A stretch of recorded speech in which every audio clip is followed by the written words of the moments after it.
Hello, Levitical Kingdom privateers. On September the 12th and 13th, we are hosting the first annual Holy Nation of the Ecclesia Conference. The theme is Threshold Covenant, with great worship brought to us by the Woodcock Singers, a great MC known as Plain Flyer 21, speakers like Dr. Mike Spalding, Jim Odell, Randy Conway, C2K Rick, and our keynote speaker, the world-renowned Vicky Joy Anderson. And don't miss a very special and world-altering Friday night event that will equip you for what is coming. Admission is free for our naturalized families and very affordable for our guests. Head over to c2kreport.com and scroll down on the homepage to find our link to purchase tickets for your friends and family. And remember, it's all about the blood.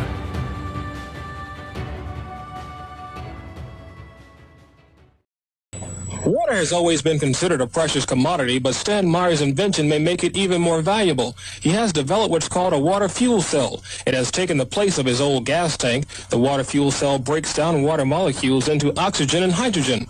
The hydrogen is used to run his dune buggy. I don't care if you use rainwater, well water, city water, ocean water.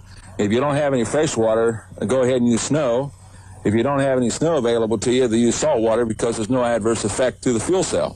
Meyer started working on this project 4 years ago. He's not a scientist. He isn't even a chemist. In fact, he never graduated from college. Myers was determined, he says, to design something to protect this country from oil embargoes. And we have calculated that if we take the dune buggy from Los Angeles to New York, we would roughly use 22 gallons of water.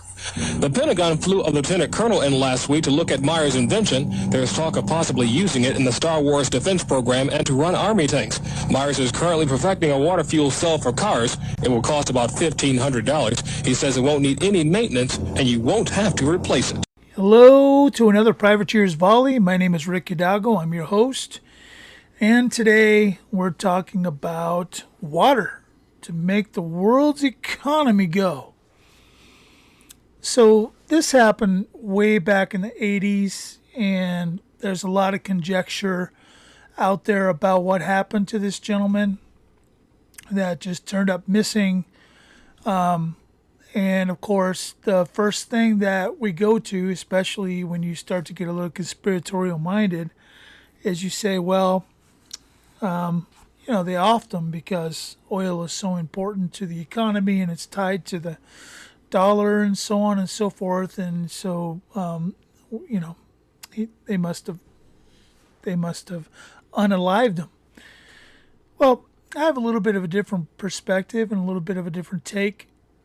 I don't know whether he was unalived or not. It's very likely that he's not alive today, just given the age and given the the technology and all that kind of thing. I would say that today, this gentleman is probably with, he's in eternity at this point. However, at the time, there's a couple ways of looking at this. Number one, this world system has a way of being able to pay you off to not say or to not continue producing. They have ways of buying patents. They have ways of buying information. They have ways of stockpiling information, if you will. And there is a country that exists in the world today that would have they would have a lot of interest in making sure that this particular thing didn't take off, okay? Because had it taken off, it would change the flow of money. It would change the structure of how funding works and all that kind of thing. So it was in the best interest of the United States and other countries to actually hide this, throw it under a rug, put it in the dustbins of history. So it's my belief that in situations like this, the best alternative for a country who has a national security interest, and trust me when I say that, I'm not talking about war, and I'm not talking about national security in the sense that maybe you're thinking about it. I'm thinking about it in the sense of just the ebbs and flows of funding and who's being funded and so on and so forth. Okay. So at the end of the day, it was in the best interest of everybody, including this gentleman, to just take a large payout and to hide this into the dustbins of history, and store it in whatever facility that this kind of information is being stored in. I've got ideas of what that might be, but I won't expose that here.